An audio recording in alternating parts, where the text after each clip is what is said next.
Along with my fellow patient representatives on the Research Studies Patient Steering Group, I would like other people to know what our role is in the research. So here are one or two things you may not know about the role of a patient representative on the research project.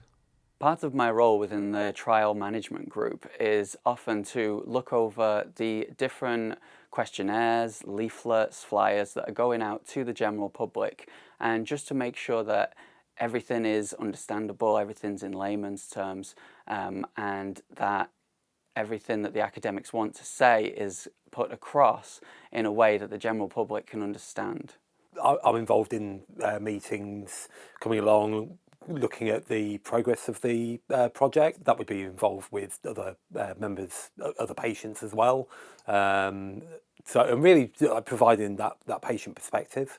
We felt that over the past months that hopefully we've been able to offer ideas and suggestions from a patient's point of view, and this includes the patient's journey through the difficulties encountered right from hospital discharge through to taking tablets appropriately, and practical ideas for enabling patients to become confident and in control. My role is to sit in trial management meetings and be the patient's voice within those meetings and help the academics see things from a different perspective. I think the patient steering group really provides a patient perspective into the ISCOMAT research, which I think that's really important, that we, as patients, we obviously know what would have helped us. I chose to get involved with ISCOMAT because I feel that it speaks to me. I was born with a heart condition and I grew up on cardiac wards.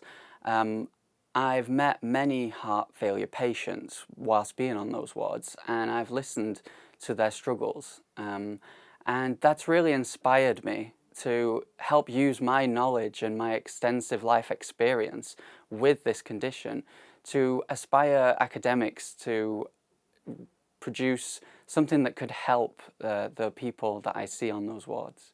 It would be very rewarding if our contributions could help to give confidence and knowledge to anyone with a diagnosis of heart failure and enable them at a very vulnerable time to feel able to cope with the condition.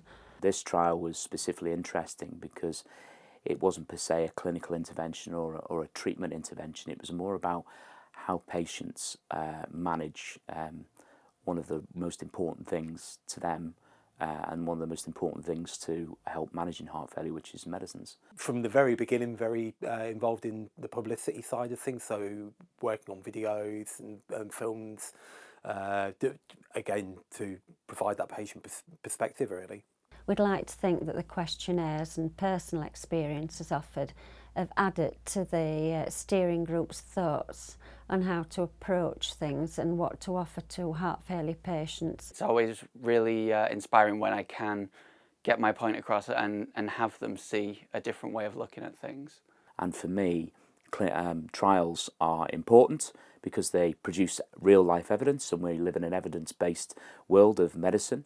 Therefore, this is important because we can then make the right decisions, or potentially make the right decisions, whether negative or positive for the patient, but we can make the right decisions on how to better manage heart failure medication in and out of hospital.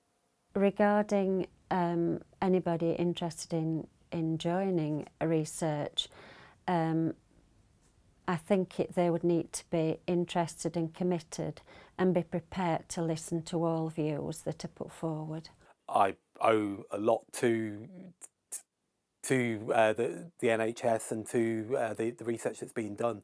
So if I can contribute to that in any way, then for me that's absolutely ideal.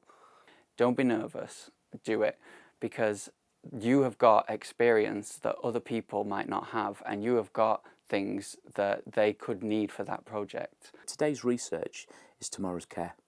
In short, we are a full part of the research team and the patient feedback loop, and we keep the research team focused on what matters to patients. And I can assure you, we do ask difficult questions, challenge decisions, and keep patient voices at the top of the agenda.